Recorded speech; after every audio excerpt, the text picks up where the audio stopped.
This is the best book on science communication that I've ever read. And I read a lot about science communication. I have people asking me all the time how to get better at science communication, and I give workshops on this, I give talks on this, I love talking about this. But one thing that I recommend in almost every single one of my workshops is this book. I'm not associated with this book. These authors have no idea that I exist, but I read this on a friend's recommendation about 18 months ago, and I've gone back to it over and over. And what I really like about this book is the way that they break down really thinking about your goals in science communication. Whether you're a scientist or a professional communicator, you need to know why you're talking about science. I think a lot of us start talking about science just because we love it, because we want other people to feel that same awe and wonder that we feel. But this book argues, and I agree, that that's not enough. So they break communication down into goals, objectives, and tactics. And the idea here is that your goal is that you want people to do something when you communicate. What do you want people to do once they have the scientific knowledge you're trying to give them? Maybe you want people to make better health decisions, or maybe you want them to vote in a particular way, or maybe you want them to support scientific funding. But they really push you to be specific about those goals. Then they have you think about objectives, and this is how you want people to feel and believe so that then they actually go and take those actions you want them to take. And then once you've figured out that, then you can talk about tactics, which are the things we talk about a lot in science communication, like avoiding jargon and storytelling and all of these good communication tools. And then they talk about all these other things on the cover, like warmth and caring and shared identity and emotions and ethics in science communication. And they also talk about the fact that talking about communication as strategy can feel a little weird, right? You don't want to sound strategic, but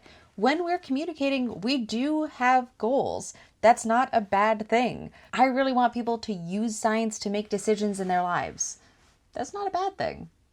And it is a strategy. And I just think this book does such a good job of distilling all of this down into something totally readable and manageable. So if you're a scientist or if you're a science communicator who wants to get better at your craft, totally recommend this. Also, if you've made it this far, I kind of want to start a science communication book club. Would anyone join it with me?